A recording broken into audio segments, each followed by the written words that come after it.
Paul Rudd, Paula Pell, Matt Damon, Jon Hamm, Will Forte, Martin Short, and Fred Armisen serenaded the new inductee. Oh, and Ryan Gosling. You all know me. You know how I earn a living. I'll recap this episode for ya, but it ain't gonna be easy. It's SNL in review. Scratches fingernails against a chalkboard. Tonight, Kristen Wiig returns to host, as she has a new project over at Apple TV+, Palm Royale. Yes, this appearance ushers her into the show's Five-Timers Club, but let's be honest, that distinction has never felt less consequential. Will the show check the box and acknowledge it in the monologue? Some fans accuse the bridesmaid star of shtick or self-indulgence as a performer, but it's hard to deny her legacy on the show, at least as a cast member.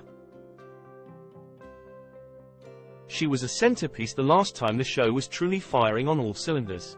Saturday Night Live alum Siobhan Fallon Hogan, whose film Shelter in Solitude is screening in DC at Catholic University's campus on April 16, says, "Kristen Wiig's hilarious.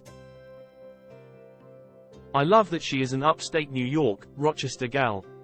Being a Syracuse girl upstater, I am especially thrilled for her success." And former cast member Gary Kroeger concurs, telling me, "Kristen Wiig is in the pantheon of the greatest SNL players of all time.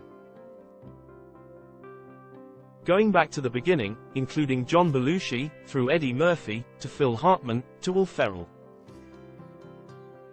Wiig is a comic genius. Ray is the musical guest here. Let's explore, shall we?"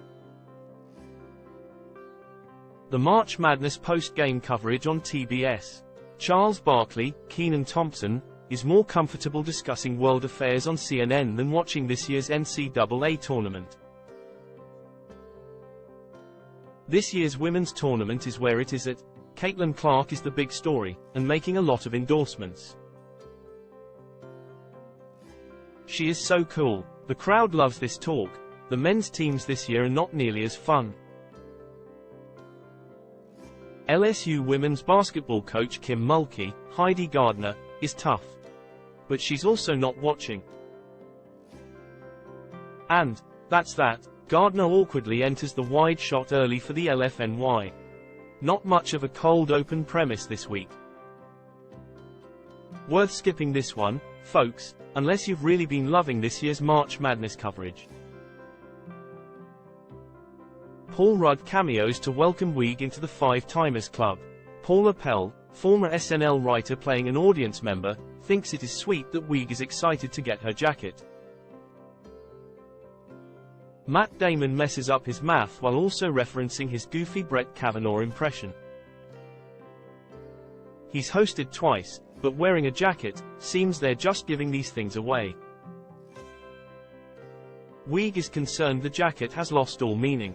Jon Hamm, Fred Armisen, Will Forte, and Martin Short join the madness. "It's not even that special," Wiig laments. "You know what, Shush is right. There was a time when the show's rituals, like joining the Five-Timers Club, carried a degree of fun, if not exactly weight.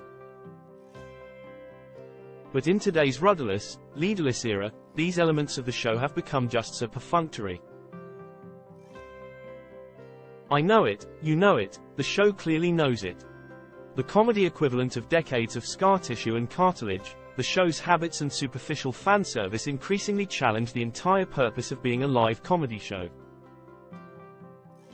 As it approaches 50, it's never been clearer that SNL may need some profound rejiggering or revamping to capture that je ne sais quoi, that danger that made it a cultural institution in the first place. But hey, I'm being cranky. The song is fun, watch this, and the show is being super meta. Jon Hamm whining that he hasn't hosted in years. Martin Short, as always, stealing the moment by defending his pal Lorne, who can barely hold back laughter. Stay till the end, friends. Great final cameo. Good to see Lorne doing well, trying his hand at a bit of acting at this stage of the game.